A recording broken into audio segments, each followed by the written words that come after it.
Pharmacy council of Pakistan کا ادارہ 1967 میں فارمیسی ایکٹ کے تحت مورز وجود میں آیا، جس کا بنیادی مقصد شعبہ ادویات، نظام صحت اور ماہرین ادویات کی اصلاح، ترقی اور رہنمائی تھا۔ طلباء اور ماہرین کی مطلوبہ معیار پر تدریس، تعلیم، تحقیق اور تربیت کو یقینی بنانا مقصود تھا، تاکہ فارغ التحصیل لوگ عملی زندگی میں ادویات اور صحت کے شعبوں میں بھرپور اور مثبت کردار ادا کر سکیں۔ اسی ادارے کا صدر ڈائریکٹر جنرل ہیلتھ اسلام آباد ہے اور جناب پروفیسر ڈاکٹر جمشید علی خان نائب صدر کے عہدے پر فائز ہے۔ یہ ادارہ ministry of national health service regulation and coordination کا بھی حصہ ہے۔ Higher education commission, health department اور دیگر سرکاری اور غیر سرکاری اداروں سے بھی منسلک ہے۔ اس کے ممبران چاروں صوبوں سے نامزد ہوتے ہیں، جو اداروں میں تربیتی مشینیں، تجرباتی مراکبات، تجربہ گاہیں، کتب خانے اور دیگر تدریسی اور تربیتی سہولیات کی فراہمی کو یقینی بناتے ہیں۔ اساتذہ اور طلباء کی مطلوبہ شرح، انتظامیہ عملے کی تعداد اور معیار کی تصدیق و تائید کرتے ہیں، نظام اور اداروں کو صحیح اور اصولی بنیادوں پر آگے بڑھاتے ہیں۔ مگر بدقسمتی سے یہ ادارہ گزشتہ کئی سالوں سے اپنی افادیت کھو چکا ہے اور اپنے بنیادی ذمہ داریوں کی ادائیگی میں ناکام ہو گیا ہے۔ محض انجمن ستائش، باہمی اور کھاؤ پیو موج اڑاؤ کی حسین محفل کی شکل اختیار کر چکا ہے، جو یاریاں نبھاتا ہے اور چاروں طرف سے مجبوریوں میں گرے نظر آتے ہیں۔ ملک کی سطح پر کاروباری مافیا اور محکمہ ادویات کے ریٹائرڈ افسران اور اساتذہ کی ملی بھگت سے نظام کو مجروح کرنے میں ہمتاً مصروف نظر آتے ہیں، اور پشاور سے کراچی تک کم و بیش تمام نجی ادویاتی تعلیمی اداروں میں ریٹائرڈ افسران اور اساتذہ مسلط کر دیے ہیں۔ جو لوگ اپنے سرکاری اداروں میں مزید خدمت کے اہل نہیں، وہ دنیا کے کسی اصول اور قانون کے تحت نجی اداروں میں تعینات ہو گئے ہیں۔ نونہالان قوم و وطن سے فارمیسی کونسل کے اس سوتیلی ماں جیسے سلوک کی جتنی مذمت کی جائے کم ہے۔ ان نجی اداروں میں زیر تعلیم طلباء و طالبات جو اپنے واجبات کی شکل میں سرکاری اداروں سے زیادہ پیسے دیتے ہیں، اصولی بنیادوں پر یقیناً بہتر تعلیم و تربیت کے مستحق ہونے چاہئیں، مگر فارمیسی کونسل آف پاکستان کے گھنونے گٹھ جوڑ اور دوہرے معیار کی وجہ سے اعلیٰ، توانا اور جدید تقاضوں سے ہم آہنگ ماہر اساتذہ سے محروم ہے، اور ان اداروں پر مسلط اکثر و بیشتر وہی لوگ ہیں جو گزشتہ 30 سالوں سے پیشہ فارمیسی پر کسی سیاہ رات کی طرح مسلط ہیں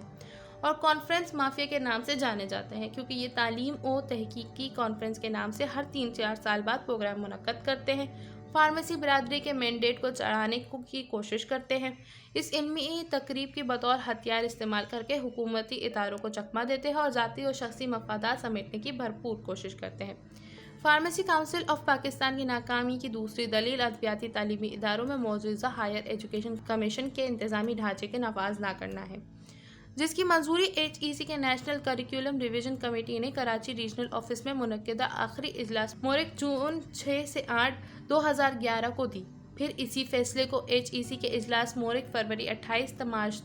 2011 میں حتمی شکل دی گئی، جس میں پاکستان کے تقریباً تمام ادویاتی تعلیمی اداروں کے سربراہان نے شرکت فرمائی تھی اور 5 شعبہ جات قائم کرنے کی تحریری عہد اور زبانی وعدہ کیا تھا،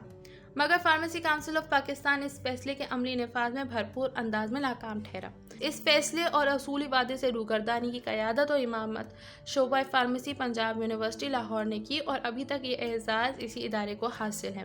فارمیسی کونسل آف پاکستان کے موجودہ نظم اور ممبران کی ناکامی کی اگلی دلیل اداروں میں professors, associate, naan teaching staff یا انتظامیہ کی عملہ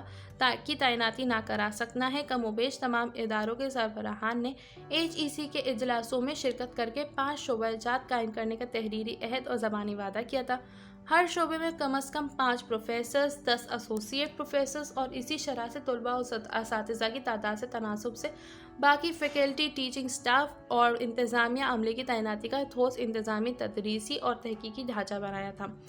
مگر ہم اس حقیقت سے بخوبی واقف ہیں کہ سرکاری اداروں یعنی یونیورسٹیوں کی انتظامیہ، رئیس جامعہ خصوصاً رجسٹرار آفس عموماً اور نجی اداروں کے کاروباری مالکان اکثر و بیشتر ان عہدوں کی عملی تعیناتی سے کتراتے ہیں اور جان چھڑاتے ہیں، کیونکہ ان مناصب و مناصب کے لوگ اداروں اور برادری معاشرے میں مؤثر اثرات مرتب کرنے کی صلاحیت کے حامل ہوتے ہیں۔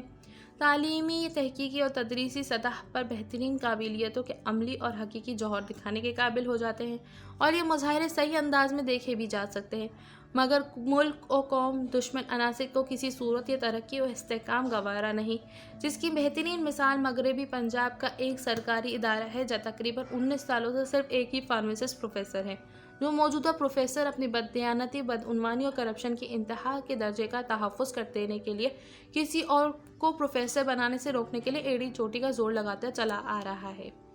لہٰذا ہم اپنے ادارے کے توسط سے ایک جاندار قوم کی صحت و تندرستی کے لیے معیاری اور مستحکم نظام کی ضرورت پر زور دیتے ہیں، جو عوام الناس کے معیار زندگی کی بہتری کو یقینی بنا سکے۔ یہ نظام بہادر، توانا اور ایماندار ماہرین کی بدولت ممکن ہو سکتا ہے، جو جدید طریقہ کار، توانا اساتذہ اور معیاری سہولیات کی اداروں میں فراہمی کو یقینی بنا سکیں۔ یہ تمام تر بندوبست کرنا، موروثی حالات کا منطقی جائزہ لینا، اسباب و وسائل کو حقیقی اور عملی انداز میں بروئے کار لانا، کسی انداز اور شکل میں فارمیسی کونسل آف پاکستان کے موجودہ ممبران اور انتظام کے بس کی بات نہیں۔ اس لیے ہم وزیر اعظم پاکستان جناب عمران خان، جن کی پارٹی کا نام ہی تحریک انصاف ہے، سے ادویات و صحت کے نظام سے انصاف کی التجا کرتے ہیں، فارمیسی کونسل آف پاکستان کے ساتھ اسی جوش و ولولے سے انصاف کا تقاضا کرتے ہیں جیسے وہ اپنے سیاسی مخالفین کے ساتھ کہہ رہے ہیں۔ اسی ادارے کے نااہل، کمزور، بزدل نمائندگان کو فی الفور برطرف کیا جائے،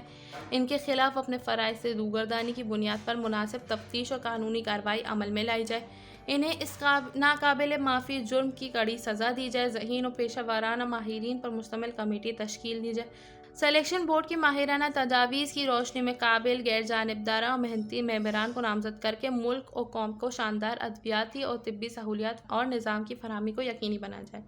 آج کی ویڈیو کا ہم یہیں اختتام کرتے ہیں، پھر ملیں گے اگلی ویڈیو کے لیے، جب تک کے لیے خدا حافظ۔